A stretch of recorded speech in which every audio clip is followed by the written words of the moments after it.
করছে, একা একা বাইরে সালাত আদায় করলেন, মসজিদের বারান্দায় সালাত আদায় করে বসে আছেন। কমিটির কিছু মানুষ জোহরের সালাত আদায় করে মসজিদে হিসাবপত্র করছিলেন। ওই লোকটা মসজিদের ভিতরে ঢুকে গিয়ে তখন বলছেন, মিয়া এই ইমাম সাহেবের সবই ভালো, কিন্তু এই যে না বলে সবসময় বাড়ি চলে যায়, একে রেখে লাভ নেই, বরং একে পাল্টে দাও। এ হচ্ছে পাক্কা মুনাফিক, একে পাক্কা মুনাফিক। ইমাম সাহেব নয়, যে লোক বলছি ইমাম সাহেবকে চেঞ্জ করে দাও, এ পাক্কা মুনাফিক। কারণ একই ব্যক্তির জন্য ফজরের সময় প্রশংসা করেছে, আর জোহরের সময় সামান্য ত্রুটির কারণে তার বিরুদ্ধে ষড়যন্ত্র চালাচ্ছে, এ হচ্ছে মুনাফিক। মুনাফিকদের আরেকটি চরিত্র আছে, এদের মুখে খুব মিষ্টি আর অন্তরে বিষ, অন্তরে বিষ ভরা আর মুখে খুব মধুর মতো কথা। আল্লাহ।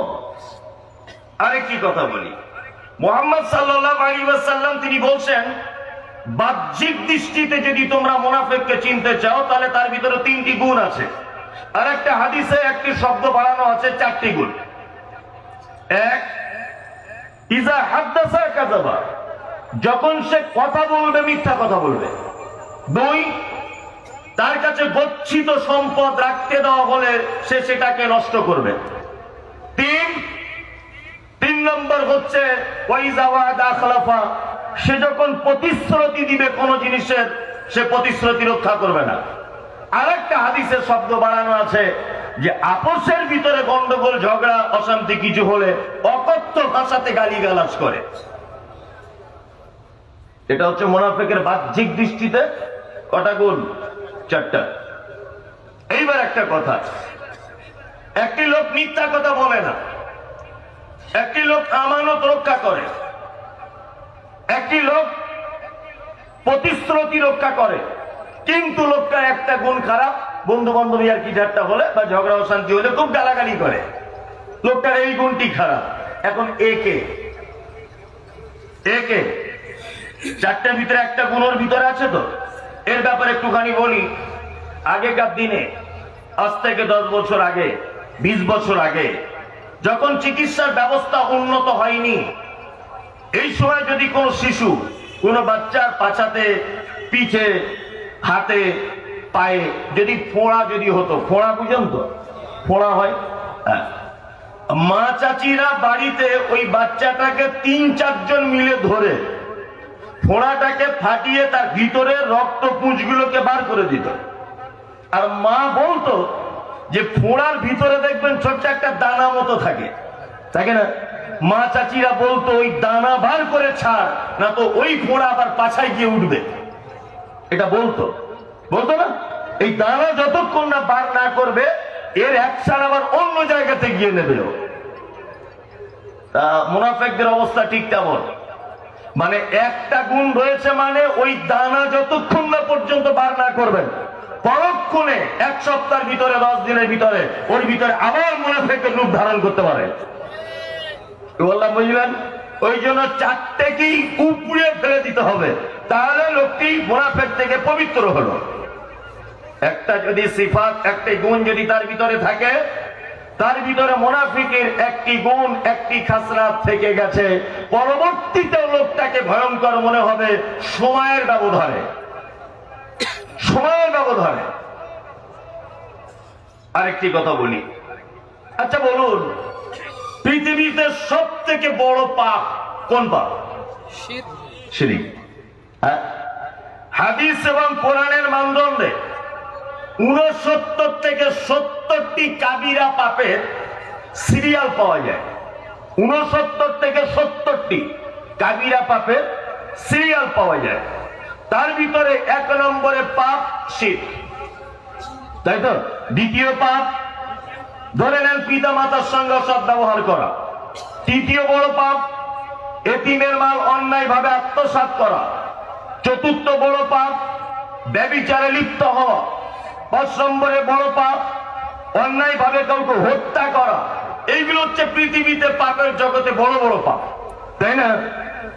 একটা লোক শিরিক করা অবস্থায় মারা গেল, তওবা করার সুযোগ হয়নি, এখন এই লোকটা হাদিস এবং কোরআন অনুযায়ী তার থাকার জায়গা কোথায়? জাহান্নাম। এ কথা চূড়ান্ত।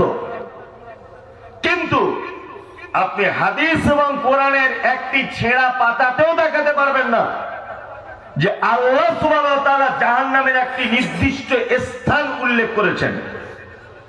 ও জাহান্নামে যাবে স্বাভাবিক গতিতে, এ কথা চূড়ান্ত। ওর জন্য জ্বলন্ত আগুনের আযাব রয়েছে, এ কথা ঠিক।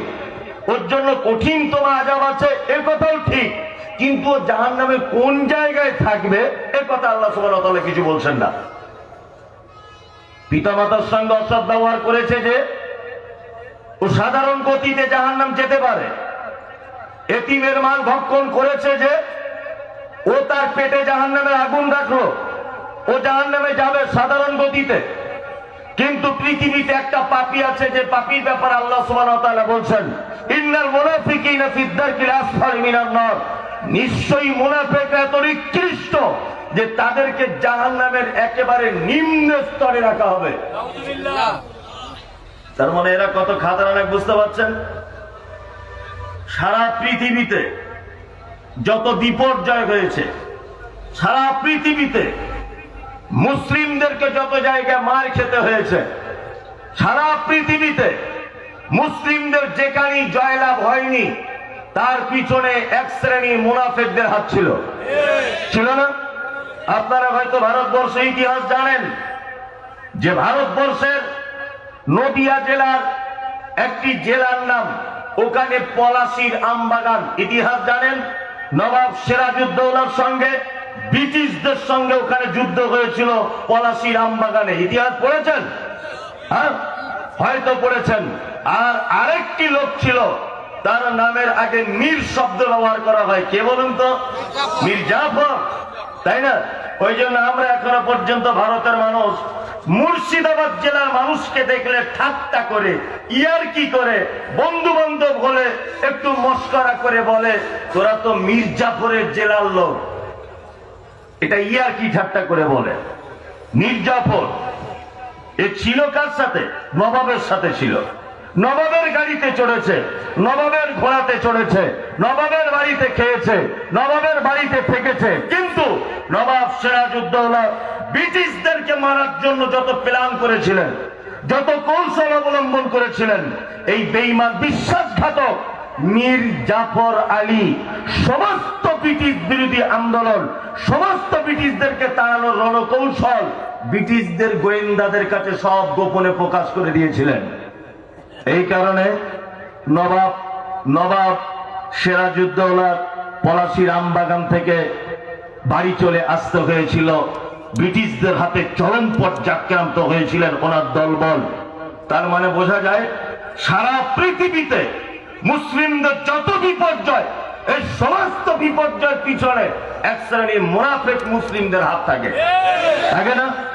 আপনারা জানেন সারা ভারতবর্ষের রত্ন, সারা ভারতবর্ষের নয়, সারা ওয়ার্ল্ড, সারা পৃথিবীর এ ওয়ান্ডার তিনি করছেন ডাক্তার জাকির নায়েক, যার সামনে কোনো বিদ্যা নেই দাঁড়াতে পারবে, এরকম কোনো বিদ্যা নেই, তার সামনে দাঁড়াবে। লোকটাকে ভারতবর্ষ থেকে তাড়িয়ে দেওয়া হলো।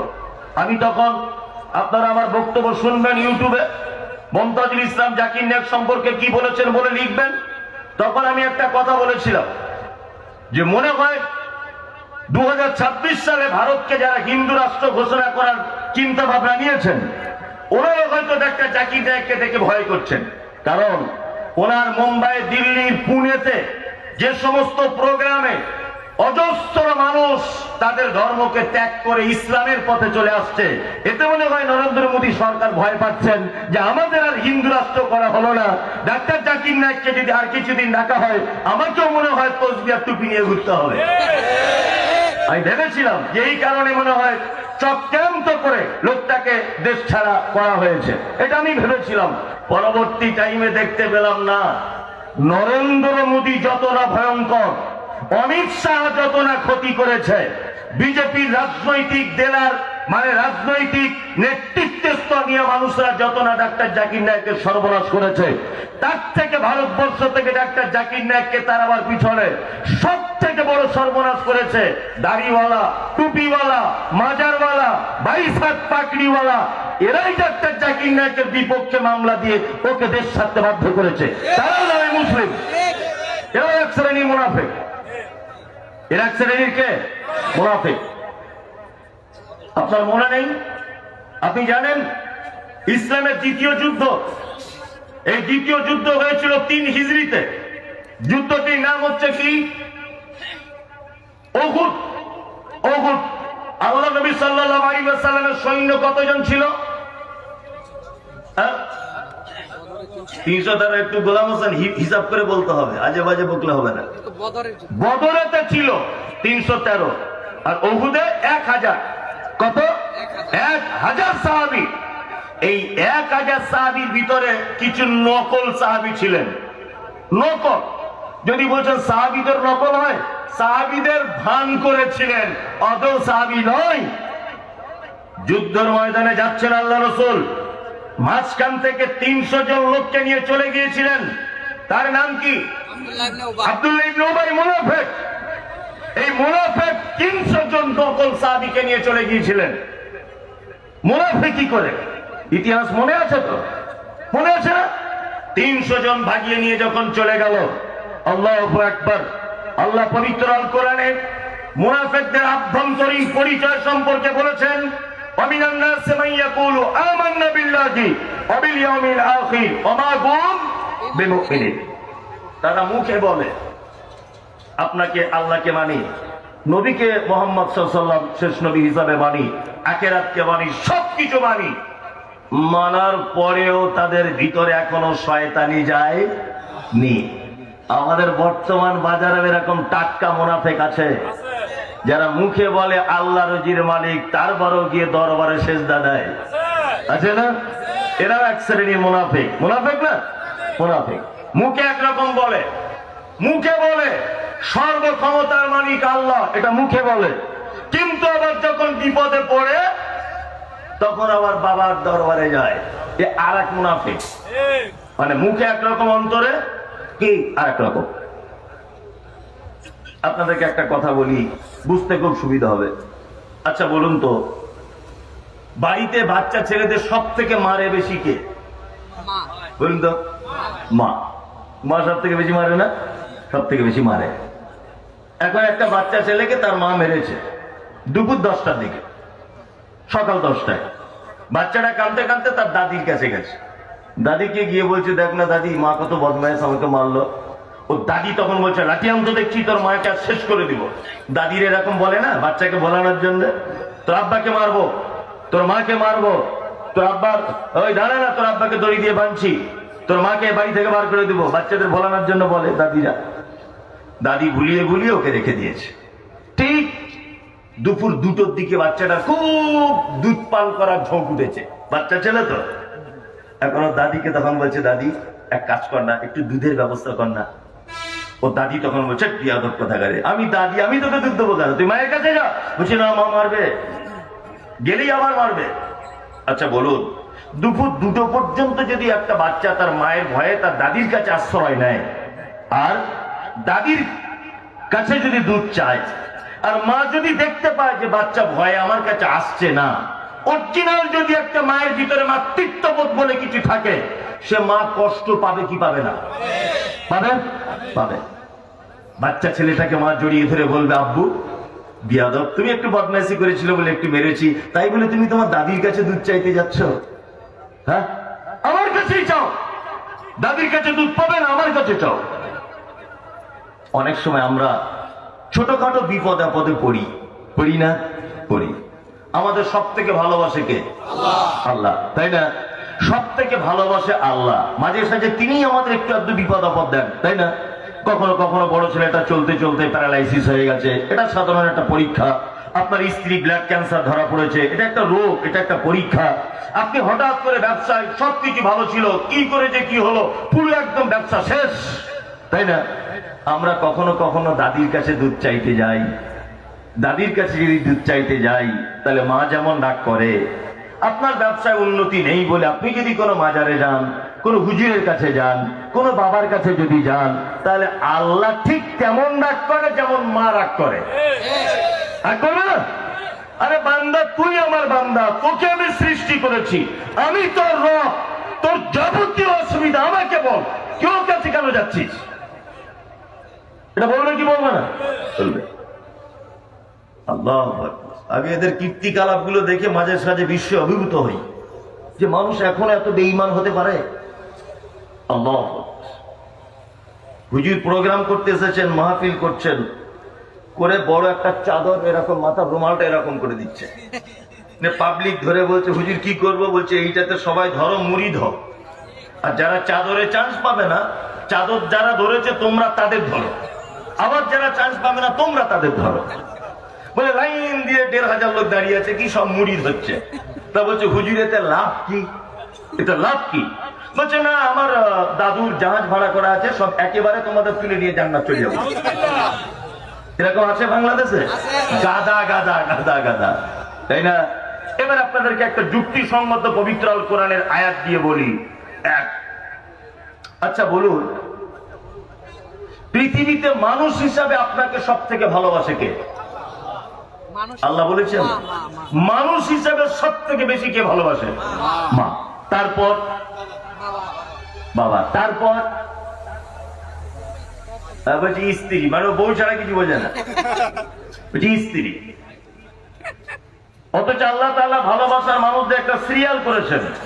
এক, আল্লাহ বলছেন কুল ইন কানা আবাউকুম ওয়া আবনাউকুম ওয়া ইখওয়ানুকুম ওয়া আযওয়াজুকুম ওয়া আশীরাতুকুম ওয়া আমওয়ালুন ইকতারাফতুমুহা ওয়া তিজারাতুন তাখশাউনা কাসাদাহা ওয়া মাসাকিন তারজাউনাহা আহাব্বা ইলাইকুম মিনাল্লাহি ওয়া রাসূলিহি ওয়া জিহাদিন ফি সাবিলিহি ফাতারাব্বাসু হাত্তা ইয়াতিয়াল্লাহু বিআমরিহি আল্লাহু লা ইয়াহদিল কওমাল ফাসিকিন। আল্লাহ কোরআনে বলছেন কুল, নবী আপনি বলুন, ইন কানা আবাউকুম, যদি তারা তাদের আব্বা মা, ওয়া ইখওয়ানুকুম ওয়া আবনাউকুম, তাদের সন্তান সন্ততি, ওয়া ইখওয়ানুকুম, তাদের ভাই, ওয়া আযওয়াজুকুম, তাদের স্ত্রী। স্ত্রী কয় নম্বরে? 4 নম্বরে। 4 নম্বরে না? 4 নম্বরে। তাহলে পৃথিবীতে সব থেকে বেশি আপনাকে মা হিসাবে ভালোবাসে মা, বাপ হিসাবে বাপ, ভাই হিসাবে ভাই, তারপরে 4 নম্বরে স্ত্রী, আপনার ভালোবাসার জিনিস, তাই তো? এই দেখুন কিয়ামতের মাঠের চিত্র। কিয়ামতের মাঠ এক কঠিন ভয়ঙ্কর মাঠ।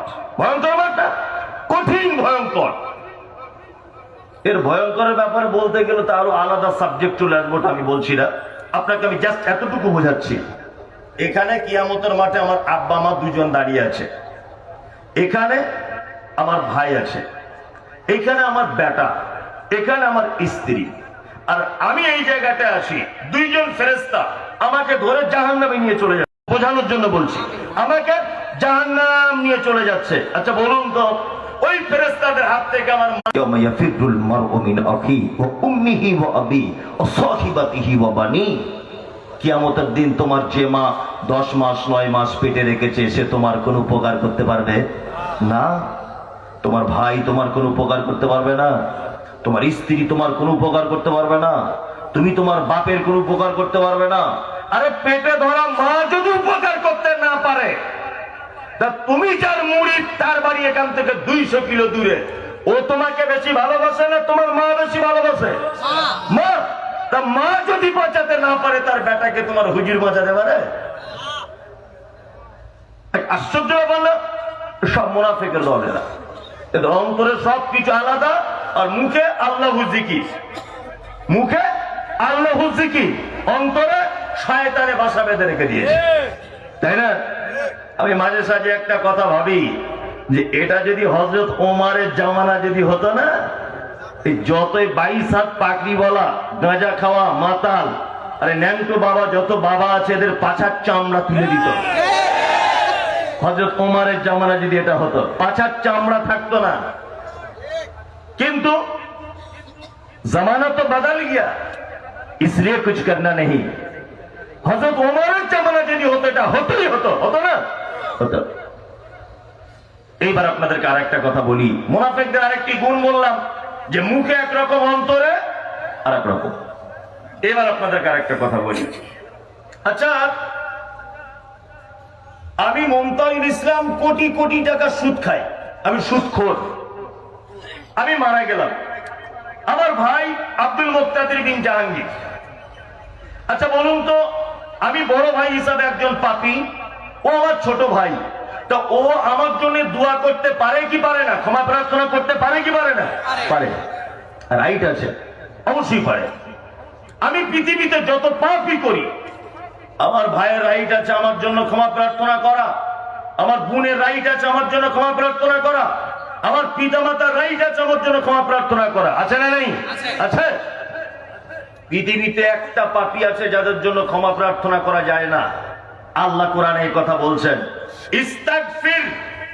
আল্লাহ নবীকে বলছেন আপনি ক্ষমা প্রার্থনা করেন, আওলা তাস্তাগফির, ক্ষমা প্রার্থনা নাই বা করেন, ইন তাস্তাগফির লাহুম ৭০ মাররাতান, আপনি যদি মুনাফিকদের জন্য একদিনে ৭০ বার যদি ক্ষমা প্রার্থনা করেন, ফালাই ইয়াগফির আল্লাহু লাহুম, আমি আল্লাহ কষ্টিন কালেও তাদেরকে ক্ষমা করব না। আমার মতো ২ নম্বরই হুজুর যদি হাত তুলতো, দোয়া কবুল হতে পারতো না পারতো, তাই না? আল্লাহ জাত আলোকের হাত তোলার ব্যাপারে বলছেন না, বলছেন কাকে? মুহাম্মদ সাল্লাল্লাহু আলাইহি সাল্লামকে, যে আপনি যদি একদিনে ৭০ মাররাতান ৭০ বার যদি আপনি মুনাফিকদের জন্য ক্ষমা প্রার্থনা করেন, ফালাই ইয়াগফির আল্লাহু লাহুম, তারপরেও আমি আল্লাহ মুনাফিকদের ক্ষমা করব না।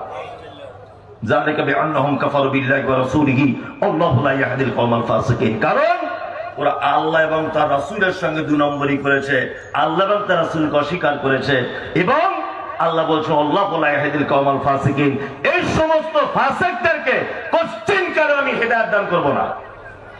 তার মানে পৃথিবীর আরেকটা বড় পাপীর পাপী মুনাফিক, যার জন্য ক্ষমা প্রার্থনা করা যায় না।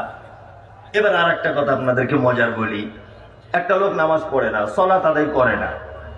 আচ্ছা বলুন তো, এই লোকটা জানাজা পড়া যাবে কি যাবে না? যাবে না। এটা আপনাদের ফতোয়ার গতি আর কি, বাংলাদেশে যাবে না। কিন্তু যদি কেউ পড়ে, পড়তেও পারে, সমস্যা কিছু নেই। অনেক ওলামাদের মতামত রয়েছে যে কেউ যদি পড়তে চায় পড়তে পারে, সমস্যা কিছু নেই। এইবার আর একটা কথা বলি, একটা লোক সুদ খায়, তারও জানাজা পড়া যাবে, সমস্যা নেই। আপনার ভালো লাগবে না, পড়বে না, ওটা আলাদা বিষয়, কিন্তু ওর ব্যাপারে ডাইরেক্ট বলা নেই যে ওর জানাজা নিষেধ, বলা নেই, আছে না? পৃথিবীর যত পাপী হোক তার জন্য বলা নেই। আচ্ছা, তখনকার দিনের মুনাফিকদের সর্দার ছিল, তার নাম কি? আব্দুল্লাহ ইবনে উবাই, তাই তো? আব্দুল্লাহ ইবনে উবাই মারা গেছে, ভালো করে শুনবেন, মারা গেছে। তার বেটা নাম আব্দুল্লাহ এসে আল্লাহর নবীকে বলছেন, আল্লাহর নবী, আমি ইচ্ছা পোষণ করছি যে আপনার গায়ের জামাটা আমার আব্বার কাপড় হোক, এটা আমি চাইছি। তা আল্লাহ রাসূল সাল্লাল্লাহু আলাইহি ওয়াসাল্লাম জামাটা দিয়ে দিলেন, যাও তোমার আব্বার কাপড় করো। হযরত ওমর কিন্তু খুব রাগী মানুষ, সেটা তো জানেন। হযরত ওমর তো রাগে থরথর করে কাঁপছে যে মুনাফিকদের সর্দার মারা গেল, আল্লাহ রাসূল জামা দিয়ে দিলেন, আশ্চর্য ব্যাপার। আব্দুল্লাহ জামাটা নিয়ে চলে যাচ্ছেন, আবার পিছন ফিরে এসে আল্লাহ রাসূলকে বলছেন, আল্লাহ রাসূল, আমি এটাও ইচ্ছা করছি যে আমার আব্বার জানাজাটা আপনি পড়াবেন, আপনি পড়াবেন আমার আব্বার জানাজাটা। হযরত ওমর তো রাগ করছেন খুব মনে মনে, আল্লাহ রাসূল জানাজা পড়তে যাবেন, উঠবেন, হযরত ওমর চাদরটা এরকম টেনে ধরেছেন, আল্লাহ রাসূল জামা টেনে ধরেছে, আল্লাহ রাসূল, আরে সারা জীবন যে লোকটা ইসলামের শত্রু, ওর মতো একটা লোক মারা গেছে, আপনি তার জানাজা পড়তে যাবেন? তখন আল্লাহ রাসূল বলছেন, ওমর, এখনো তো এই ব্যাপার আমাকে কিছু বলা হয়নি, মানে আদেশ নিষেধ তো কিছু হয়নি এখনো, কি করব? আল্লাহ রাসূল চলে গেলেন, জানাজার সালাত আদায় করলেন। জানাজার পর হযরত ওমর মনে মনে এত আফসোস করছে, ইস, আমার মতো একটা নগণ্য মানুষ আল্লাহ রসুলকে বাজিয়ে দিল, অথচ আল্লাহ কিছু বললেন না ব্যাপারে। হয়তো তোমার মন খারাপ, আল্লাহ রসুলের পরে যদি কেউ নবুয়ত পেত তাহলে পেত কে? ওমর। তার মানে সাহাবীদের ভিতরে সব থেকে বিচক্ষণ সাহাবী, তার নাম হযরত ওমর। বিচক্ষণ সাহাবী। হযরত ওমরের রায়ের ব্যাপারে কোরআনের আয়াত পর্যন্ত অবতীর্ণ হয়েছে। হযরত ওমর দাঁড়িয়ে আছেন জানাজার মাঠে, আল্লাহ রসুলকে এই কথা বলে নিজেকে লজ্জিত মনে করছেন। কোরআনের আয়াত অবতীর্ণ হলো সাথে সাথে, ওয়ালা তুসাল্লি আলা আহাদিন মিনহুম মাতা আবাদা ওয়ালা তাকুম আলা কবরিহি। নবী, মুনাফিকদের ভিতরে কেউ মারা গেলে পশ্চিমকালে আপনি তাদের জানাজার সালাত আদায় করবেন না, আর জানাজা তো পড়বেন না, নামাজ তো পড়বেন না। ওয়ালা তাকুম আলা কবরিহি, আপনি তাদের কবরের সাইডে পর্যন্ত দাঁড়াতে পাবেন না। তার মানে পৃথিবীতে আমার মনে হয় এই মুহূর্তে সব থেকে বড় চলমান যে পাপী বেঁচে আসে মুনাফিক। এদের জানাজা পর্যন্ত পড়া নিষেধ। বুঝতে পারছেন কত বড় পাপী এরা? মারাত্মক বড় পাপী। এদের ব্যাপারে বলতে গেলে তো 2-3 ঘন্টা যাবত বলা যায় এদের গুণ কি। আমি ওই দিকে আর যাচ্ছি না, এটা একটা লোকের বিশ্লেষণ করলাম মুনাফিক। এখন তো অনেক আছে, ফাসিক, কাফের, মুশরিক আছে না, একটা বললে তো সারা রাত চলে যাবে। আমি একটা বললাম, এইবার আপনাদেরকে আর একটা কথা বলে দিই। এখন এদেরকে পাবেন কোথায় খুঁজে? এদেরকে বার করে দিয়ে যায় যে এদেরকে কোথায় এখন এরা বসবাস করে মুনাফিকরা। দেখুন, বললে আপনারা হয়তো রাগ করবেন, কিন্তু বাস্তব কথা। আচ্ছা, ফরজ সালাত বাড়িতে পড়া উত্তম না মসজিদে? মসজিদে। আসসালামু আলাইকুম ওয়া রাহমাতুল্লাহ। আসসালামু আলাইকুম ওয়া রাহমাতুল্লাহ। ইমাম সাহেব সালাম ফিরিয়ে দিলেন, আস্তাগফিরুল্লাহ আস্তাগফিরুল্লাহ, আল্লাহু আকবার, আল্লাহুম্মা আনতাস সালাম ওয়া মিনকাস সালাম। যত জিকির আছে আপনি সব করে নেন। সব করার পরে বাকি সুন্নতগুলো কোথায় পড়া উত্তম? বাড়িতে। এবার আপনাকে বলছি, হযরত মুহাম্মদ সাল্লাল্লাহু আলাইহি ওয়াসাল্লাম মারাত্মক জ্ঞানী মানুষ ছিলেন না বোকা মানুষ ছিলেন? জ্ঞানী মানুষ ছিলেন। যদি বলছেন এটা জিজ্ঞেস করতে হয়, এটা আবার জিজ্ঞেস করতে হয় সামান্য ব্যাপার? হ্যাঁ, জিজ্ঞেস করতে হয়। তার মানে তিনি জ্ঞানীদের জ্ঞানী, তাই তো? শিক্ষকের শিক্ষক। ইন্নামা বুইসতু মুআল্লিমান, পৃথিবীতে তিনি শিক্ষক হিসেবে এসেছিলেন। সুবহানাল্লাহ। তিনি বলছেন জিকির শেষ, 1 মিনিট মসজিদে বসতে পাবে না, বাড়ি চলে এসো। কেন তিনি এই কথা বললেন 1500 বছর আগে? মসজিদ তো আল্লাহর ঘর, ইবাদতের ঘর, বাকি সুন্নত তো ওখানেই পড়া যেত। আজকে যদি 2024 সাল আল্লাহ রাসূল এই কথাটা যদি আপনি মান্যতা দেন, আর মান্যতা দেন না বলে তার অবস্থাটা কি? এক, সিনেমা হলে যান, ওখানে কোনো মুনাফিক নেই, সবাই হা করে তাকিয়ে আছে পর্দার দিকে। বাজার করতে যান, কেউ বলছে আলু কত, পেঁয়াজ কত, ছিম কত, আদা কত, রসুন কত, ব্যস্ত। মেলায় যান, বাদাম কত, জিলাপি কত, সালা সালি নিয়ে ব্যস্ত না? ওইখানে কোথাও মুনাফিক খুঁজে পাবেন না। মসজিদের ফরজ সালাত শেষ, 4 জন চাচা পা লম্বা করে বসে আছে, উপরে মসজিদের কারেন্টটা পুড়ছে, পাকা জ্বলছে, লাইট জ্বলছে আর পাকা চলছে, আর বসে বসে গল্প করছে। কি ব্যাপার, ওই লোকটা 2 তলা বাড়ি করে ফেললো হঠাৎ করে। তা আরেকটা চাচা তখন বলছে, হঠাৎ করে বাড়ি করবে না, ঢাকায় কাজ করতে গিয়েছিল, 4 লাখ টাকা ঝেড়ে নিয়ে এসছে। ও ঝেড়ে নিয়ে এসছে তোমার বাপ দেখতে গিয়েছিল? হ্যাঁ, সারাদিন বসে বসে মসজিদে বসে বসে অমুক মুসল্লি কেমন, ওর নামাজ হয় না, ও জামা পরে আসে কেমন, আমাদের ইমাম সাহেব আগেরটা জুতের ছিল এবারটা ভালো না, হাবি জাবি সব মুনাফিকি কথাবার্তা মসজিদে বসে বসে। আপনাদের বাংলাদেশে আছে? একদম এই বুড়ো মানুষদের মসজিদে বসতে দেবেন না। নামাজ শেষ, বাড়ি চলে এসো। তোমার মসজিদে কাজ কিসে? তুই মসজিদে বসে কি করো? তার মানে সারাদিনের গীবত পরনিন্দা পরচর্চা। এখন আল্লাহর ঘর ভালো জায়গা পেয়েছে, সবাই মনে করছে মানে তসবিহ করছে, অথচ গীবত 24 ঘন্টা মসজিদে বসে বসে গীবত করছে না?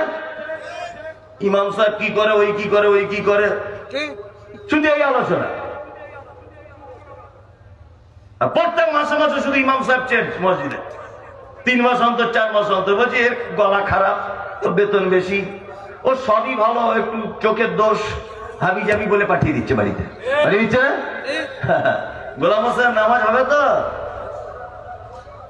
1 কোটি টাকার মসজিদ করি, ইমাম সাহেবের থাকার ঘর সিঁড়ির তলায়, ছোট্ট জায়গায়। অনেক জায়গা আছে না? আছে। ইমাম সাহেবের নামাজে ভুল হচ্ছে, চাচা বসে সমালোচনা করছে, তো ভুল এমনিই হবে, বেতন 7,000, তেমনি ভুল করবে। হ্যাঁ, ভুল করবো না? ওর বউ ফোন করে বলছে কালকে বাড়ি আসবে, আমার 3টে শাড়ি লাগবে, তোমার মায়ের একটা, আমার একটা, আর মেয়ে বড় হয়ে গেছে তার জন্য একটা জামা। আমার ব্লাউজটা প্রায় ছেঁড়া ছেঁড়া ভাব, 1 মাস যাবৎ গরুর গোস্ত খাওয়া হয়নি, 700 টাকা কিলো। এ নামাজে দাঁড়িয়ে শুধু হিসাব করছে, 700 টাকা গরুর মাংস, 1100 টাকার শাড়ি, 400 টাকার ব্লাউজ, মাঝে ফাঁকে বাদ দিয়ে ওলা জলিন। কি করবে? বেতন কম, বেতন কম কি করে? কি বলা বুঝলেন না? আমি মাদ্রাসায় প্রথম পড়ার পরে আমার আব্বা আমাকে বলছে তোমাকে ইমামতি করতে হবে। আমি বাপের এক বেটা, আমি বলছি আব্বা তুমি আমাকে যা পারবে কর, আমি ইমামতি করবো না। আমার মা আর আব্বা খুব শখ যে আল্লাহর ঘরের তুই ইমাম হবি, এটা আমার আব্বা মায়ের ইচ্ছা, আল্লাহর ঘরের ইমাম হবি তুই। আমি বলছি তুমি তো জানো না আল্লাহর ঘরের ইমাম হলে কি জ্বালা, আগে জ্বালাটা জানো তবেই তো। বলছে না, তোকে থাকতে হবে। রমজান মাসে একটা মসজিদ আমার আব্বা জোর করে পাঠিয়েছে যোগাযোগ করে, তারাবি পড়তে। আমার মাদ্রাসা থেকে প্রথম পড়ে এসেছি, সত্যি যেটা বলছি, তখন দাড়ি ফাড়ি একটু বেশ সেপসুপ করে বেশ জুতজাত করে কেটে কুটেই রাখতাম, যেটা সত্যি সেটা। এখন সভাপতি শুধু ঘুরছে ঘুরছে আমাকে বলছে হুজুর আপনার সব ভালো, আপনার দাড়িটা খুব ছোট, খুব ছোট দাড়ি, আপনার দাড়ি কেন বড় হচ্ছে না? তা বারবার যখন আমাকে রাস্তাঘাটে বলে, তখন আমি এক পর্যায়ে বলে দিয়েছি বেতন যেমন দাড়ি তেমন। আর কত বড় দাড়ি নিলে, যেমন বেতন তেমন দাড়ি। কি বললাম বুঝলেন না?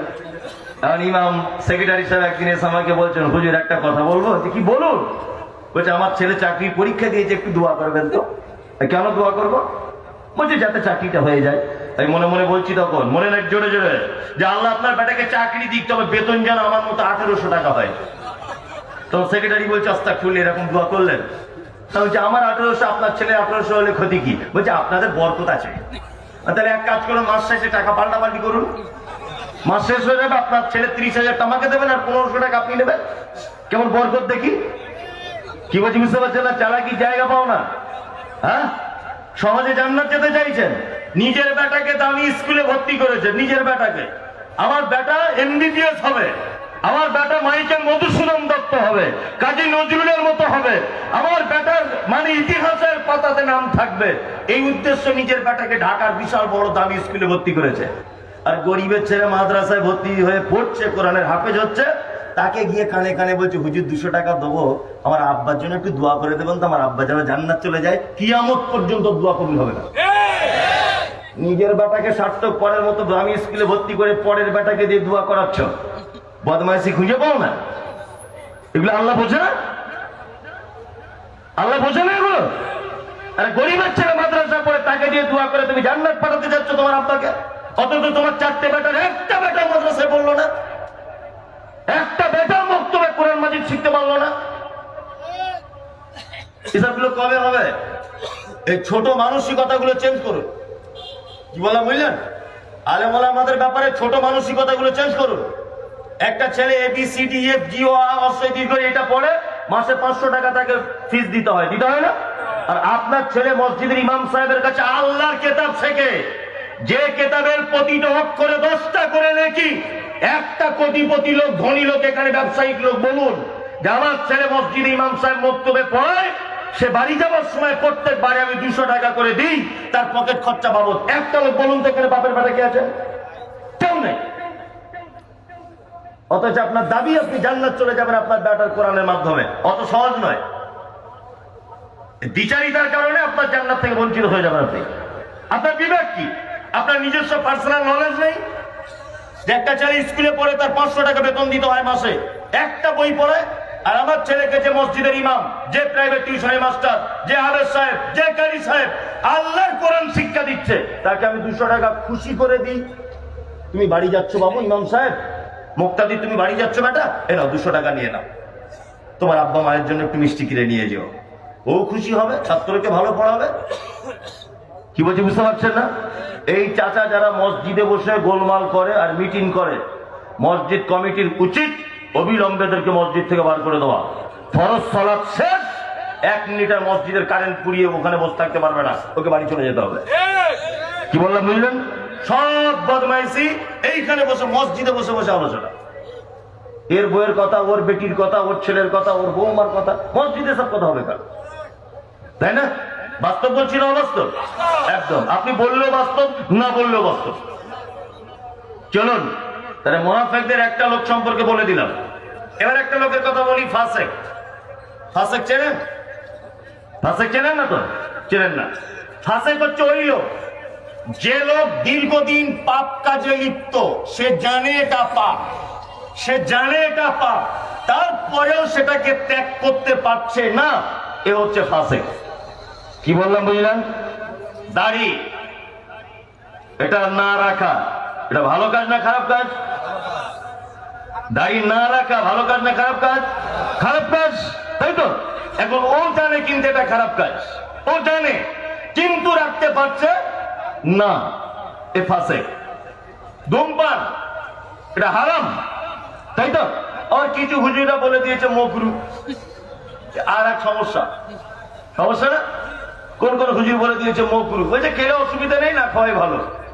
তো যে হুজুরে ফতোয়া দিচ্ছে ওর কাছে আমার অনুরোধ যে মসজিদের মেম্বারে কাঠের উপরে জুম্মার দিনে বসে একবার করে টেনে এক ধাপ উঠবেন, আবার একবার করে টেনে রেখে আবার খুতবা পাঠ করবেন, দেখি তো আপনার পাছার চামড়া থাকে কিনা।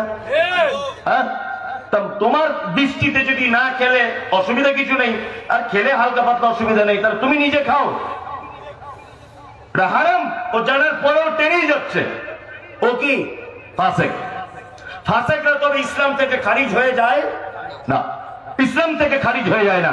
ফাসেকদের জন্য অটোমেটিক তওবার দরজা খোলা, তওবা করলেই ওর মাফ হয়ে যাবে, ক্ষমা হয়ে যাবে। ফাসেকদের ব্যাপারে পবিত্র আল কোরআনে দুটি মাত্র কথা বলা আছে। কটা? দুটি। এক, আল্লাহু লা ইয়াহদিল কওমাল ফাসিকিন, আল্লাহ বলছে ফাসেকরা কোনোদিন জান্নাতে যাওয়ার সঠিক রাস্তা দেখতে পাবে না, কোনোদিন দেখতে পাবে না। দুই, অনেক সময় দেখতে পাওয়া যায় যে রমজানের পরে শাওয়ালের ঈদের সময় অনেক জায়গাতে এরকম হয়। ঢাকাতে আজকে ঈদ হয়েছে, ময়মনসিংহে আজকে হয়নি। চাঁদ দেখা যাওয়াকে কেন্দ্র করে হয় না? এরকম হয় কি হয় না? আমাদের ওখানে হয়, দেখেছি। বিশেষ করে মেঘলা আবহাওয়া থাকলে এক জায়গাতে ঈদ হয়, আরেক জায়গা হয় না। কেউ বলছে 29, কেউ বলছে 30, হয় না? হয়। আপনি মসজিদের মাগরিবের নামাজের পরে বসে আছেন চাঁদ দেখার জন্য, চাঁদ দেখা যায়নি। একটা লোক এসেছে মোটর সাইকেলে করে, এসে বলছে, ইমাম সাহেব আল্লাহর কসম বলছি আমি ফাঁকা মাঠের দিকে দাঁড়িয়ে আমি নিজে চাঁদ দেখেছি। লোকটা দাঁড়িয়ে নেই, লোকটা দাঁড়িয়ে নেই, লোকটা গাঁটের নিচে কাপড় পরে, লোকটা 5 ওয়াক্ত সালাত আদায় করে না।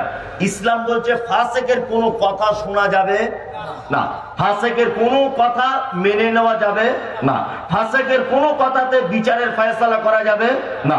ফাসেক যদি তোমাদের কাছে কোনো খবর নিয়ে আসে, যাচাই বাছাই না করে তার কথার ভিত্তিতে কোনো ডিসিশন নেওয়া যাবে না।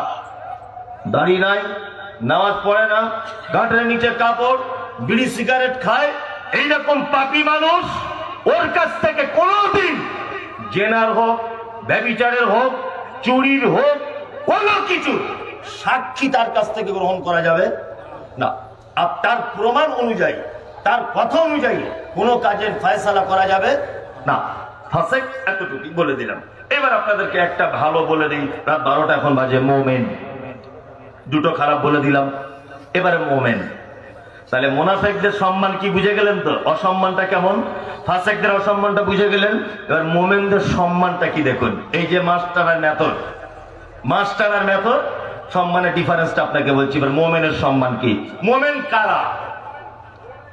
আল্লাহ বলছেন, ইন্নামাল মুমিনুনা আল্লাযীনা ইযা যুকিরাল্লাহু ওয়াজিলাত কুলুবুহুম ওয়া ইযা তুলিয়াত আলাইহিম আয়াতুহু যাদাতুহুম ঈমানান ওয়া আলা রাব্বিহিম ইয়াতাওয়াক্কালুন আল্লাযীনা ইউকিমুনাস সালাতা ওয়া মিম্মা রাযাকনাহুম ইউনফিকুন উলাইকাল মুমিনুনা হাক্কান লাহুম দারাজাতুন ইনদা রাব্বিহিম ওয়া মাগফিরাতুন ওয়া রিজকুন কারীম। আল্লাহ মুমিনদের গুণ বলছেন। একটা একটা করে ছোট্ট ছোট্ট করে বলি, আমরা সকলেই মুমিন হব ইনশাআল্লাহ। মুমিন হয়ে বাড়ি যাব ইনশাআল্লাহ। ইনশাআল্লাহ। এক, আল্লাহ বলছেন ইন্নামাল মুমিনুনা আল্লাযীনা ইযা যুকিরাল্লাহু ওয়াজিলাত কুলুবুহুম।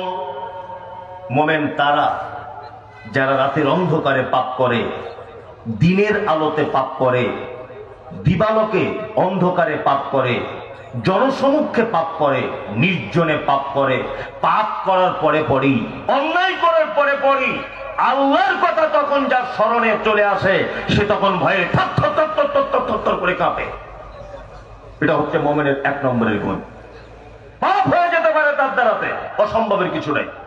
একটা আশ্চর্য কথা বলে দিই, এ কথা আগে কোনোদিন শুনেছেন কি জানি না। মুমিন তার পাপের কারণে জান্নাত যাবে। মুমিন তার পাপের কারণে কোথায় যাবে? জান্নাত। আর আবেদ তার ইবাদতের কারণে জাহান্নাম যাবে। কি বলছি বুঝতে পারছেন? দুটো কথার একটু ভেঙে দিই, বুঝতে সুবিধা হবে। একজন মুমিন সে পাপ করেছে, অন্যায় করেছে, কিন্তু সে যখন বুঝতে পেরে গেছে এটা পাপ, সে আল্লাহ দরবারে কাঁদতে কাঁদতে কাঁদতে কাঁদতে কাঁদতে কাঁদতে এই তার কান্নাটা আল্লাহর দরবারে এত মিষ্টি, এত মধু মাখা হয়ে যায় যে আমার বান্দা পাপ করে আমার কাছে এত আকুতি মিনতি করছে, এত ছোট হচ্ছে, এর কান্নাটা এক পর্যায়ে আল্লাহর কাছে মধুর মতো হয়ে যায়, আল্লাহর কাছে এত প্রিয় হয়ে যায় যে মুমিনের পাপের অনুতপ্তটা তার জান্নাত পর্যন্ত পৌঁছে দেয়। আর একজন আবেদ, তার ইবাদতের ভিতরে যদি অহংকারিতা যদি চলে আসে, রিয়া যদি চলে আসে, তার ইবাদতের ভিতরে যদি লৌকিকতা যদি চলে আসে, তাহলে ওই আবেদ ইবাদত করার কারণেই তার থাকার জায়গা জাহান্নাম। আল্লাহ বলছে মুমিন তারা যারা ভুল করে, অন্যায় করে, আবার যখন আমার কথা মনে হয়ে যায় ভয়ে থর করে কাঁপে। এটা হচ্ছে মুমিনের এক নম্বরের গুণ। একটা কথা বলছি শুনে নেন। গামেদি গোত্রের একজন মহিলা, খুব মনোযোগ দিয়ে শুনবেন। আল্লাহর নবীর কাছে এসেছেন, এসে বলছেন আল্লাহ রাসূল আমাকে আপনি একটু পবিত্র করে দেন না, একটু পবিত্র করে দেন আমাকে। আল্লাহ রাসূল বলছেন এই ফিরে যাও, তুমি চলে যাও, এখান থেকে যাও, এখান থেকে চলে যাও। আচ্ছা, দ্বিতীয় দিন আবার এসেছেন মহিলাটি, আল্লাহ রাসূল আপনি একটু আমাকে পবিত্র করে দেন তো। আল্লাহ রাসূল বলছেন যাও, ফিরে যাও, চলে যাও, এখান থেকে যাও। মহিলা তখন বলছে আল্লাহ রাসূল আমি কিন্তু প্রেগনেন্ট, আমার পেটে বাচ্চা আছে, অবৈধ সন্তান, আপনি কি আমাকে মাইজ ইবনে মালিকের মতো বারবার ফেরত দেবেন? আল্লাহ রাসূল বলছেন যাও, চলে যাও। মহিলা তুমি কি জানো যে বিবাহের পরে ব্যভিচারে লিপ্ত হলে তার সাজা কি হয়? মহিলা বলছে আল্লাহ রাসূল আমি জানি। আল্লাহ রাসূল বলছেন যাও, বাড়ি চলে যাও। আল্লাহর প্রতি ভয় দেখুন। মহিলা বাড়ি চলে গেল। আল্লাহ রাসূল সাল্লাল্লাহু আলাইহি ওয়াসাল্লাম বাড়ি যাবার আগে বলছেন যখন বাচ্চা প্রসব করবে তারপরে আসবে। মহিলা বাচ্চা প্রসব করে আল্লাহ রাসূলকে এসে বলছেন আল্লাহ রাসূল আপনি যে একটা ফেরত দিয়েছিলেন আমি সেই মহিলা, আমার বাচ্চা হয়েছে। আল্লাহ রাসূল বলছেন যতদিন প্রয়োজন হয় তাকে দুধ পান করাও, সে রুটি খেতে শিখবে তারপরে আমার কাছে আসবে, তার আগে না। মহিলা আবার এসেছে, বাচ্চার রুটি খেতে শিখেছে। আল্লাহ রাসূল সাল্লাল্লাহু আলাইহি ওয়াসাল্লাম মহিলাটির কোল থেকে বাচ্চাটা অন্য আরেকজনকে জমা দিলেন। দেওয়ার পরে সাহাবীদেরকে বলছেন যে ফাঁকা ময়দানে কোমর পর্যন্ত গর্ত খনন করা হোক। কোমর পর্যন্ত গর্ত খনন করা হলো, কোমর পর্যন্ত পোতা হলো মহিলাটিকে। কোলের বাচ্চা ফেলে দিয়ে মা কোমর পর্যন্ত পোতা অবস্থায় সাহাবায়ে কেরামগণ পাথর চালাচ্ছেন খুব দূর গতিতে। খালিদ বিন ওয়ালিদ বলে আল্লাহ রাসূলের একজন সাহাবী, তিনি বলছেন যে আমি একটি পাথর নিয়ে মহিলাটার মুখ বরাবর তার মাথাতে এত জোরে আঘাত করলাম যে তার মাথা থেকে রক্ত ছিটকে আমার মুখে এসে লাগলো। মহিলাটিকে আমি ভৎসনা দিতে গিয়ে বললাম এই ব্যভিচারিণী নারী, তোমার অপবিত্র রক্ত আমার মুখে এসে লেগে গেল। আল্লাহ রাসূল দরজা থেকে বার হলেন, বারকে বলছেন, গালি দিয়েছ কে, খারাপ ভাষা বলেছ কে? খালিদ বিন ওয়ালিদ বলছেন, আল্লাহর নবী গো, অপবিত্র নারীর রক্ত আমার দেহে এসে লেগেছে, আমি গালি দিয়েছি, আমি ছোট বড় কথা বলে দিয়েছি। বিশ্ব নবী বলছেন, খালিদ শুনে রেখে দাও, ও আল্লাহকে এত ভয় করেছে, আল্লাহকে এত ভয় করেছে, আল্লাহকে এত ভয় করেছে, নিজের দুধের বাচ্চাটা অন্যজনের কাছে জমা দিয়ে দেখো নিজে মরতে বসেছে। আমি নবী বলছি, ওর যতটা তওবা রয়েছে, ওই তওবাটা যদি পৃথিবীর সবথেকে বড় পাপী এই তওবা যদি করে ফেলতো, তাদের তওবাগুলো সব, তাদের পাপগুলো ক্ষমা করে দেওয়া হতো, সব পাপীদের পাপগুলোকে ক্ষমা হয়ে যেত। এর এত তওবা রয়েছে। আল্লাহ তাআলা বলছেন, ইন্নামাল মুমিনুনাল্লাযীনা ইযা যুকিরাল্লাহু ওয়াজিলাত কুলুবুহুম। মুমিন তারা রাতে অন্ধকারে তারা যখন পাপ করে, দিনের আলোতে পাপ করে, তারা যখন নির্জনে একা একা পাপ করে, তারা যখন জনগণের সামনে পাপ করে, রাতের বেলা পাপ করলে দুপুর বেলা মসজিদে আসে, দুপুর বেলা পাপ করলে এশার সময়তে বান্দা মসজিদে আসবে, হাত দুটো তুলে শুধু একবার বলে দেবে, আল্লাহ ভুল করেছি, ক্ষমা করে দাও। আল্লাহ বলছে, তোর পাপ যত বড়ই হোক এটা আমার দেখার টাইম নাই, তোর চোখের এক ফোঁটা পানি যদি বেরিয়ে যায়, আমি তোর পাপগুলোকে সাথে সাথে মোচন করে দিব, সাথে সাথে তোর পাপ মুছে যাবে, কোনো টেনশন নেই। আমরা অনেক সময় পাপ করি আবার মানুষকে বলে বলে বেড়াই। সারা রাত মোবাইলে পরনারীর সঙ্গে ভিডিও কলে কথা বলেছে, সকালবেলাতে সেন্টুর সাথে দেখা হয়েছে, বন্ধু বলছে, সেন্টু জানিস কাল রাতে কি কি কি কি হয়েছে, বলে দিচ্ছে, বলে না, পাপ করে তারপরেও তার বন্ধু বান্ধবদেরকে বলে দেয়। আল্লাহু আকবার। মুমিনের দ্বিতীয় গুণ কি? আয়াতুহু যাদাতুহুম ঈমানা ওয়া আলা রাব্বিহিম ইয়াতাওয়াক্কালুন। আর মুমিনের দ্বিতীয় গুণ হলো এই যে তাদের সামনে যখন আমার নিদর্শনাবলী যখন পেশ করা হয়, তাদের ঈমান যেন সাথে সাথে বেড়ে যায়। নিদর্শনাবলী এক, দুই, মুফাসসিরিনগণ এখান থেকে দুটি দিক বুঝিয়েছেন, এক নিদর্শনাবলী আর এক আয়াত বলতে পবিত্র আল কোরআন তেলাওয়াত।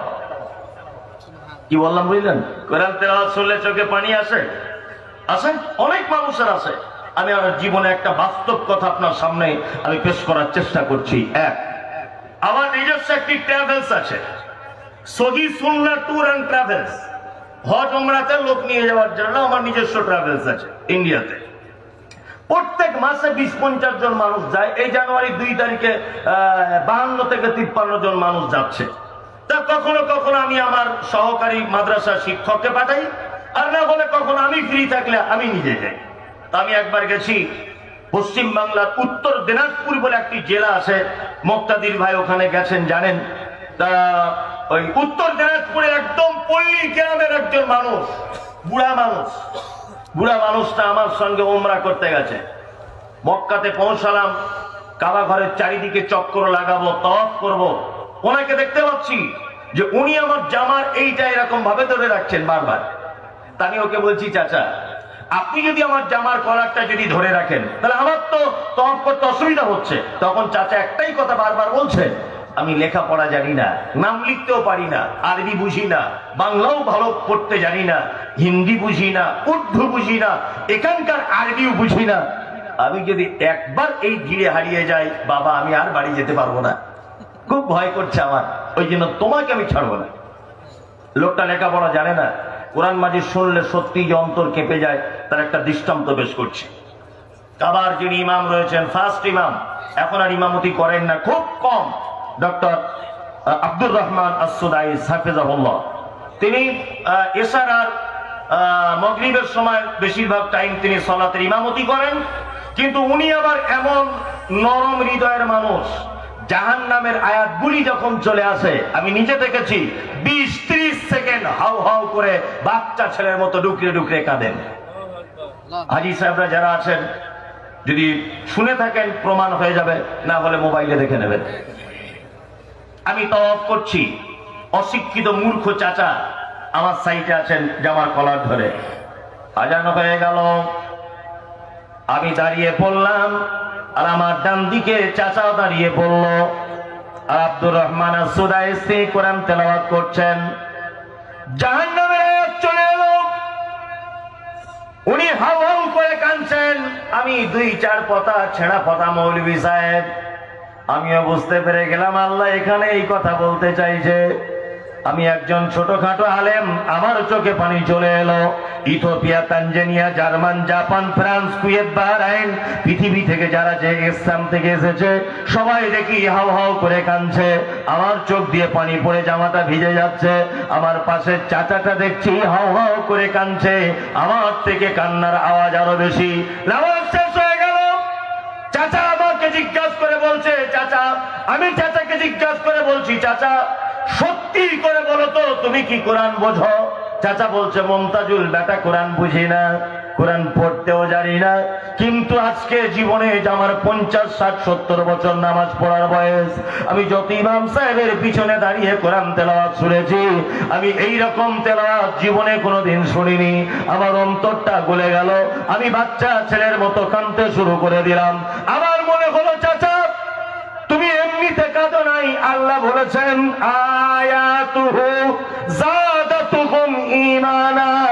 অরিজিনাল যদি একটা মানুষের ঈমান যদি বেড়ে যায়, সে যদি মুমিন যদি হয়ে যায়, আল্লাহ তাআলা বলছেন তার সামনে কোরআন তেলাওয়াত করলেই তার অন্তর যেন একেবারে বিকলিত হয়ে তার চোখ দিয়ে অশ্রু প্রবাহিত হতে থাকবে।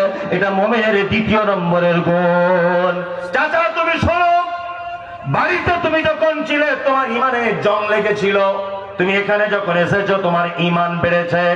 আল্লাহ তোমার কোরআনের কথা আর তোমার বাস্তবতায় মিল হয়ে গেল। আল্লাহ বলছেন আয়াতুহু যাদাতুহুম ঈমানা ওয়া আলা রাব্বিহিম ইয়াতাওয়াক্কালুন। মুমিনের 3 নম্বরের গুণ, খায়রিহি ওয়া শাররিহি মিনাল্লাহি তাআলা।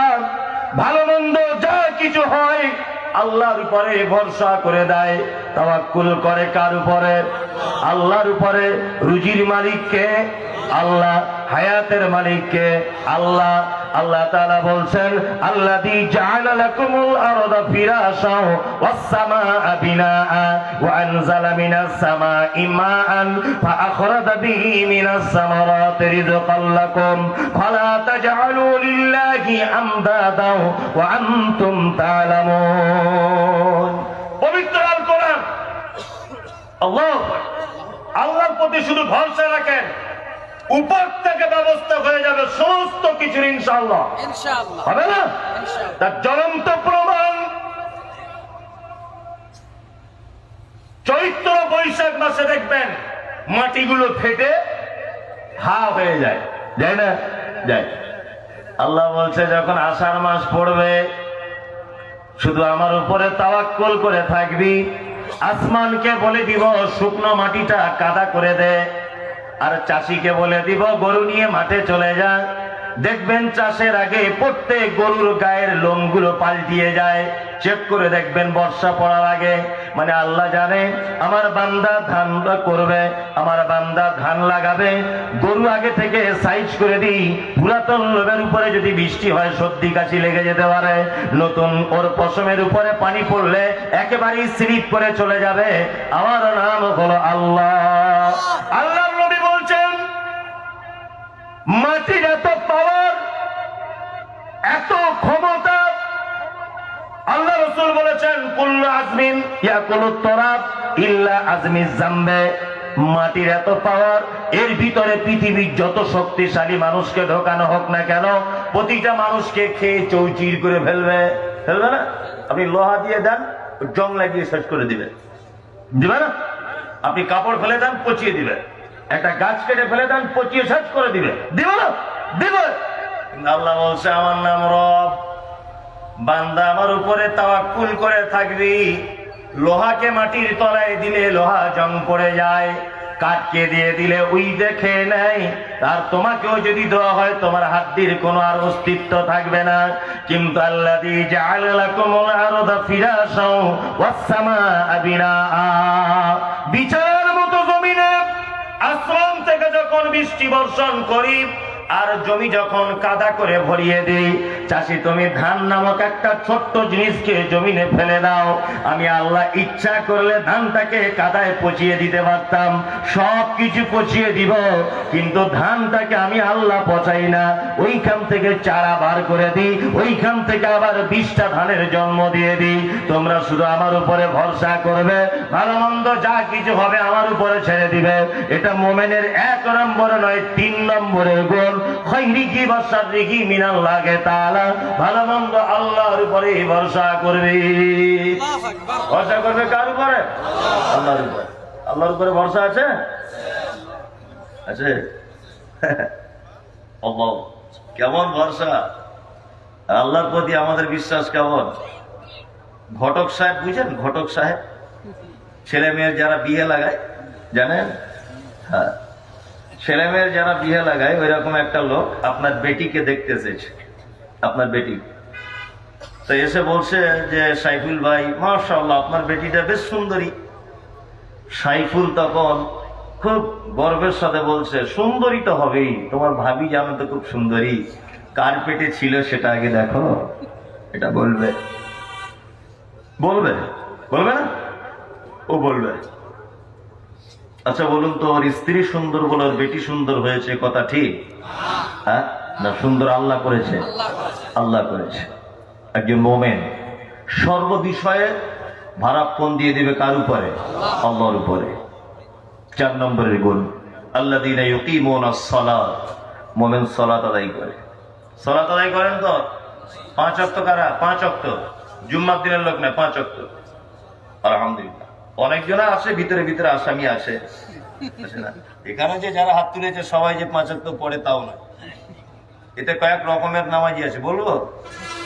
দেখুন, জোহরে যায়, আসরে যায়, মাগরিবে দোকান খুলে, এশায় দোকান বন্ধ করে, ফজরে ঘুম ভাঙে না, এরকমও লোক আছে। আচ্ছা আছে। আর একটা লোক আছে, কে?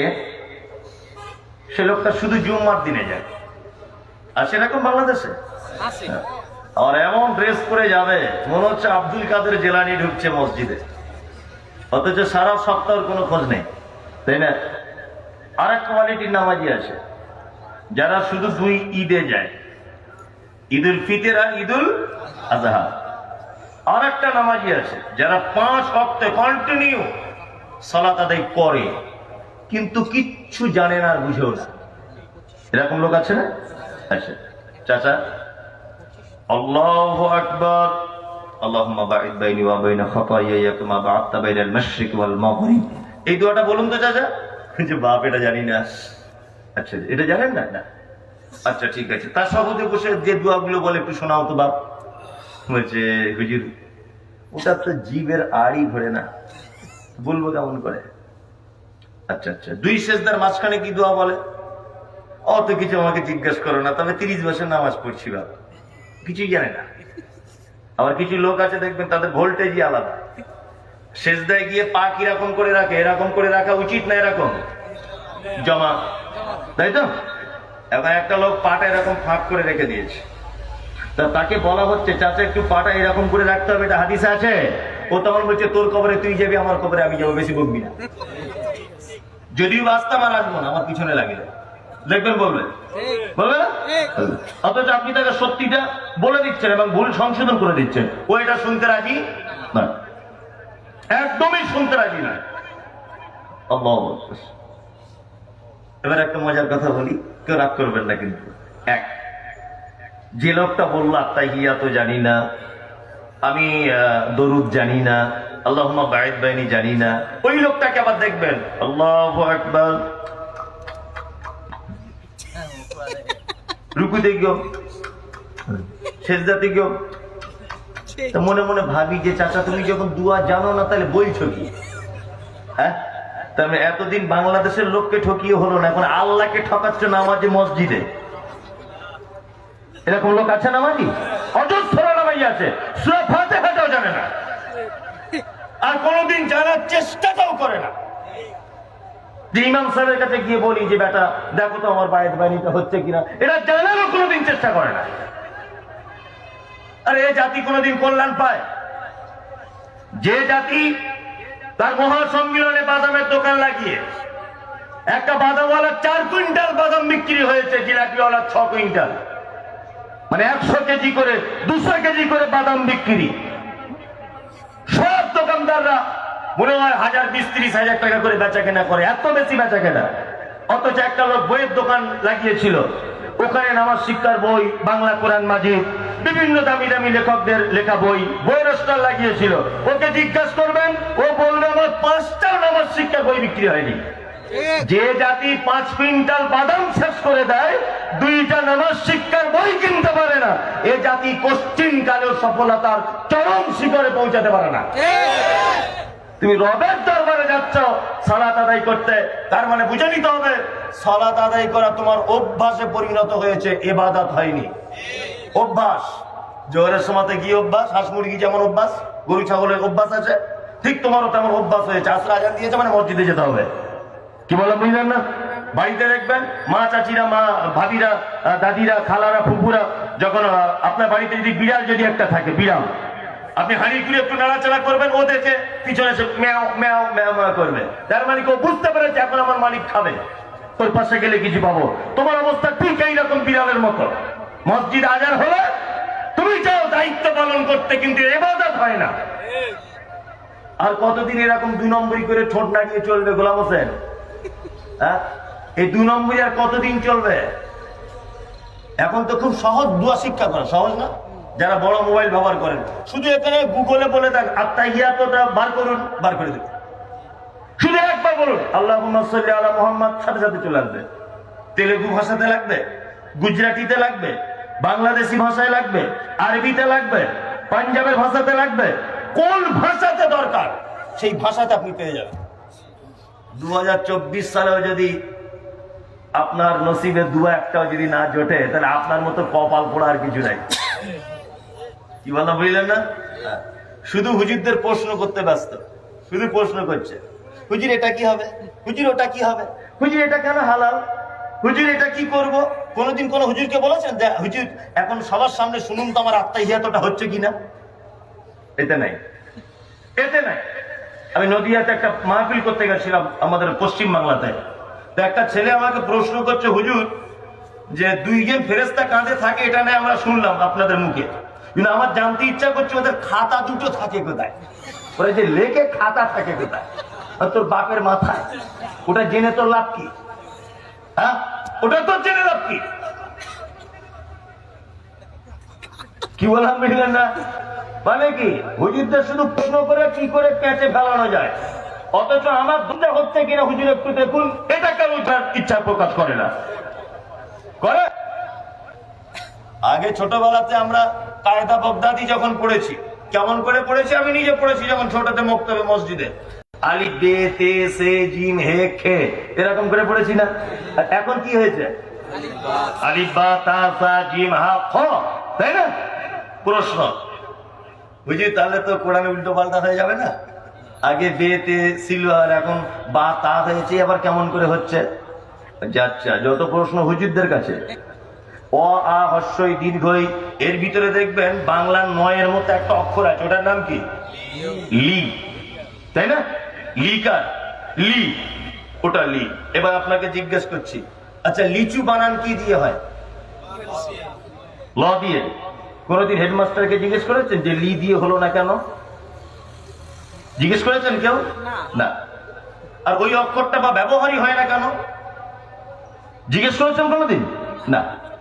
অথচ হুজুর কিছু করুক, সাথে সাথে প্রশ্ন, সাথে সাথে প্রশ্ন। কি বললাম বুঝলেন না? আবার এমন প্রশ্ন করবে হুজুরের মুখ থেকে জায়েজ করে নিতে চাইবে। এমন লোক আছে, হুজুর বিয়েতে যৌতুক কি? হুজুর বলে দিয়েছে হারাম। বলছে যদি মেয়ে যদি খুশি করে দেয় হুজুর, বলছে তাও হারাম। বলছে যদি ওর মেয়ে বাড়ি থেকে আনে, ওর বাপের কাছ থেকে চেয়ে, তাও হারাম। হুজুর বলছে আর কি, তাও হারাম। বলছে ওর মেয়ে চেয়ে আনবে তবুও হারাম। বলছে হ্যাঁ, আগে হারাম ছিল না, এখনকার যুগে হারাম। কেন? এখন মোবাইলে তুমি তো সব তার মেয়ের কাছে আগে থেকে লিস্ট পাঠিয়ে দিয়েছো, আর সে তার মাকে বলছে তোমার জামাই এইগুলো সব পছন্দ করে, তার মানে হারাম হয়ে গেল। হ্যাঁ, তার মানে ও একবার হুজুরের মুখ থেকে শুনতে চাইছে এটা জায়েজ কি করে করা যায়, তাই না? এই চালাকি করে প্রশ্ন করে উত্তর খুঁজে বাঁচা যাবে? ঠোঁট নাড়িয়ে বাঁচা যাবে? যারা ঘুমোচ্ছেন, আমি একটা ছোট্ট গল্প আপনাদের সামনে পেশ করছি, আমাদের অবস্থাটা কি সেটা, এতে অনেক জ্ঞান আছে। দেখবেন, একটা লোক, বিরক্ত হচ্ছেন আপনারা? একটা লোক ডাক্তারখানাতে গেছে, তা ডাক্তারবাবুকে কি বলছেন, ডাক্তারবাবু আমার সমস্যা তেমন কিছু নয়, আমার একটা সমস্যা, সেটা হচ্ছে আমার ওজন খুব বেড়ে যাচ্ছে, ওজন খুব বাড়ছে। তা ডাক্তার তখন জিজ্ঞাসা করছে তুমি কি খাও ভাই? বলছে ডাক্তারবাবু সকালে উঠে 20টা রুটি আর 2 কেজি সবজি, আর দুপুরে বলছে দুপুরেও তাই, রাতে বলছে তাই। এখন ডাক্তার তো দেখে শুনে অবাক যে তুমি তাহলে 60টা রুটি খাও আর 6 কেজি তরকারি? বলছে হ্যাঁ তাই। এখন ডাক্তার তো জ্ঞানী মানুষ, দেখছি এর ঔষধ দিয়ে কোনো কাজ হবে না, খাওয়ার রুটিন চেঞ্জ করি, নে ইংরেজিতে প্রেসক্রিপশন করে দিয়েছেন। ও ফার্মেসিওয়ালাকে গিয়ে ডাক্তারের ফি কিন্তু 1000 টাকা, দামি ডাক্তার 1000 টাকা ফি নিয়েছে, ইংলিশে লিখে দিয়েছে, ও ভেবেছে অনেক ওষুধপত্র দিয়েছে। ফার্মেসিওয়ালাকে দেখিয়েছে, ফার্মেসিওয়ালা দেখে বলছে ভাই ঔষধ কিছু নেই, একটা জিনিস আপনাকে বলে দিয়েছে এখানে লিখে, কি সকালে 10টা রুটি 1 কেজি সবজি, দুপুরে তাই রাতেও তাই, 1 মাস এইরকম ভাবে খেয়ে আপনাকে যেতে বলেছে। কি বললাম বুঝলেন? লোকটা 1 মাস পরে গেছে ঠিক এইরকম ভাবেই। ডাক্তারবাবু তাকে পাল্লায় চাপিয়েছেন যে তুমি পাল্লাতে ওঠো, পাল্লাতে উঠেছে, আগের মাসে ছিল 85 কেজি, এ মাসে হয়েছে 90 কেজি। এখন রুগীরও মাথা খারাপ, ডাক্তারেরও মাথা খারাপ, যেটা হয় কি করে? 60টার জায়গায় 30টা এখন, ও তবু ওজন কমে না, আশ্চর্য ব্যাপার। এই লোকটা পাল্লাতে উঠে ডাক্তারকে গালাগালি দিতে শুরু করেছেন, বেটা বিয়াদব, তোকে যদি আমাদের গ্রামের রাস্তা পাই না তোকে মেরে শেষ করে দেবো, 1000 টাকা নিলি আবার ওজন 5 কিলো বাড়িয়ে দিলি। ডাক্তার রাগ করে প্রেসক্রিপশন করেছে, আবার ও ফার্মেসি গিয়ে দেখাচ্ছে, ফার্মেসিওয়ালা দেখে বলছে যে সকালে 2টো আর রাতে 2টো, দুপুরে 2টো করে রুটি। তাহলে 30টা 60টা থেকে কমে কটায় হলো? 6টায়, তাই না? 6টা। 2 মাস পরে দেখা করতে বলেছে, 2 মাস পরে আবার গেছে ডাক্তারের চেম্বারে, ডাক্তার পাল্লাতে তুলেছে, দেখছে গত মাসে ছিল 90, এ মাসে হয়েছে কত? 1 কুইন্টাল, 100 কেজি। ডাক্তারেরও মাথা খারাপ, রুগীরও খারাপ। ডাক্তার বলছে যে প্রেসক্রিপশন করেছে তো ওজন কমার কথা, কমতেই হবে, স্বাভাবিক গতিতে কমবে না, কমবে। রুগী যখন 3 বারে 3000 টাকা ফিস দিয়েছে, তখন ও গালাগালি করছে খুব, পাল্লাতে উঠেই, যে তুমি এই ঘোড়ার টিমের ডাক্তার যে আমার ওজন বাড়িয়ে দিয়েছ, বেটা বিয়াদব কোথাকারে। ডাক্তার সম্মানী মানুষ, ডাক্তার তখন রুগীকে বলছেন ভাই রাগ করিয়েন না, আপনি যখন চড়িয়ে যাচ্ছেন গাল দিতে দিতে, আপনার কাছে আমার একটা জিনিস জানতে ইচ্ছা করছে, সেটা হচ্ছে এই, আচ্ছা আপনি বলুন তো রুটিটা তৈরি করছেন কেমন করে? রুটি তৈরি করা কেমন করে আপনি করছেন? তখন রুগী বলছেন ডাক্তার বাবু 60টা রুটি করতে যতটা ময়দা লাগতো অতটা ময়দা এখন 6টা করি। আচ্ছা বলুন তো জীবনের রোগ ভালো হবে? জীবনের রোগ ভালো হবে? কখনো ভালো হবে না, কখনোই ভালো হবে না। মুহাম্মদ সাল্লাল্লাহু আলাইহি ওয়াসাল্লাম করে দিয়েছে, এমন কৌশলে হুজুরদের কাছে গিয়ে সেটা মাকরুহ ফতোয়া না হওয়া পর্যন্ত ছাড়ি না, এটা বলতেই হবে মাকরুহ। কি বলে বুঝলেন না? মানে ওটাকে কেটে কুটে কি করে সাইজ করে আর কি করা যায়, শুধু ফতোয়া জিজ্ঞাসা। আপনার উচিত ছিল আলেম ওলামাদেরকে কিছু জিজ্ঞাসা করার আগে আপনার সালাতের সঠিক পদ্ধতিটা একজন যোগ্য আলেমের সামনে 2 রাকাত সালাত আদায় করিয়ে দেখানো, যে হুজুর আমার দেখুন না এইরকম ভাবে আমি নামাজটা পড়ি, আমার নামাজটা ঠিকঠাক হচ্ছে কিনা। আপনার ইয়াতটা আমি একবার বলছি, আপনি শুনুন না, আপনি তো আমার আব্বার বয়সী মানুষ, আপনাকে তো আমি মারতে যাবো না, হয়তো ভুলে গেলে বলে দিব, এছাড়া তো আর কিছু নয়। কাল থেকে কাজ হলো, মসজিদের ইমাম সাহেব হুজুর দেখলেই শুধু বলবেন হুজুর আমার এই দোয়াটা হচ্ছে কি একটু শুনুন তো। কি বললাম বুঝলেন? এইটা আপনার জীবন অনেক কাজ আসবে। আল্লাহ তাআলা বলছেন আল্লাযীনা ইউকিমুনাস সালাত, মুমিন সালাত আদায় করে, তার 4 নম্বরে গুণ। ইনশাআল্লাহ আমরা সকলেই সালাত আদায় করব ইনশাআল্লাহ। অমিম্মা রাযাকনাকুম ইনফিকুন। মুমিন কি করে? তাকে যে রুজি দেওয়া হয়েছে সে রুজি থেকে আল্লাহর রাস্তায় দান করে, তাই না? এবার আপনাদেরকে সহিহ বুখারীর এক চমৎকার হাদিস আপনাদের সামনে আমি পেশ করছি। 12:30 পর্যন্ত আমাকে বলতে বলা হয়েছে, 12:30তে আমি ছাড়বো, আর 10 মিনিট টাইম আছে। সহিহ বুখারী একটা হাদিস বলছি আমি। আচ্ছা বলুন তো, এখানে যারা বসে আছে নবীকে কেউ দেখেননি তো? না। কিয়ামতের দিনে যেন আল্লাহর নবীকে একবার দেখাটা মেলে, এই ইচ্ছা কার কার? চলুন, সবার আছে, তাই না? হাদিস বর্ণনা করেছেন কে? নাম হলো তার আয়েশা। আয়েশা কে? না আবু বকর সিদ্দিকের বেটির নাম আয়েশা। আবু বকর কে? আল্লাহর নবী বলেছেন সারা পৃথিবীতে যত মানুষ আছে আবু বকরের থেকে নরম হৃদয়ের আর কোন মানুষ নয়। আবু বকরকে বিশ্ব নবী বলেছেন আমি যদি পৃথিবীতে কাউকে বন্ধু রূপে গ্রহণ করে নিতাম, আবু বকর ছাড়া কাউকে বন্ধু হিসাবে গ্রহণ করতাম না। আবু বকরের বেটির নাম হচ্ছে আয়েশা সিদ্দিকা রাদিয়াল্লাহু তাআলা আনহা। আয়েশা কে? আয়েশা হলো ওই মহিলা আল্লাহর নবী যত মেয়েকে বিবাহ করেছেন অধিকাংশ সবাইকে বিধবাকে বিবাহ করেছেন, একজন মাত্র কুমারী মেয়েকে বিবাহ করেছিলেন, তার নাম হলো আয়েশা। শুধু এখানেই ক্ষান্ত নয়, নবীজি আর আয়েশার বিবাহর ঘটক ছিলেন কে? স্বয়ং আল্লাহ সুবহানাহু ওয়া তাআলা। আল্লাহ নবীকে স্বপ্নের মাধ্যমে আয়েশাকে দেখিয়েছিলেন। শুধু এখানেই ক্ষান্ত নয়, ইসলামের তারিখ যদি আপনি পড়েন 11,000 মহিলাকে তিনি দ্বীনের শিক্ষা দান করেছিলেন আয়েশা। শুধু এখানেই ক্ষান্ত নয়, হাদিসের পরিভাষাতে আয়েশাকে বলা হয় মুহাদ্দিসা। শুধু এখানেই ক্ষান্ত নয়, বিশ্ব নবী বলেছেন সারা পৃথিবীতে যত নারী রয়েছে আমার আয়েশার মর্যাদা কি তোমরা জানো? তখনকার দিনে একটা খাদ্য পাওয়া যেত, তার নাম হচ্ছে শারিফ, মানে হচ্ছে গোস্তের ঝোলে রুটি ছোট ছোট করে ভিজিয়ে আল্লাহর নবী খেতেন, পছন্দ করতেন। তখনকার দিনের রেওয়াজ ছিল, এটা মানুষ খেত। বিশ্ব নবী বলেছেন এখনকার শাড়িদের যে মর্যাদা আমার আয়েশার সেই মর্যাদা। শুধু এখানেই ক্ষান্ত নয়, বিশ্ব নবী একজন মাত্র বিবিকে আদর করে নাম পরিবর্তন করে তিনি ডাকতেন, তার নাম হলো আয়েশা। আয়েশা অল্প বয়সের মেয়ে, লাল বর্ণের, পরিষ্কার ছিলেন, এই জন্য নবীজি বলতেন হুমাইরা। হুমাইরা বলে আল্লাহর নবী আদর করে তিনি ডাকতেন। শুধু এখানেই ক্ষান্ত নয়, আল্লাহর নবী দ্বীনের ব্যাপারে যত কাজ করেছেন আয়েশা সব থেকে বেশি সহযোগিতা করেছেন খাদিজার পরে পরে। হাদিস বর্ণনা করছেন কে? এই মহিলা আয়েশা সিদ্দিকা রাদিয়াল্লাহু তাআলা আনহা। হাদিস বর্ণনাকারিণী আয়েশা কোন বিবি নবীজিকে করিলেন জিজ্ঞাসা, ও গো নবী তব সাথে দেখা হবে কার?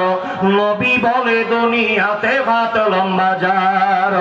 মা আয়েশা বলে এ কথা যখন শুনিলাম কানেতে, কাতখণ্ড লয়ে হাত লাগিলাম মাপিতে।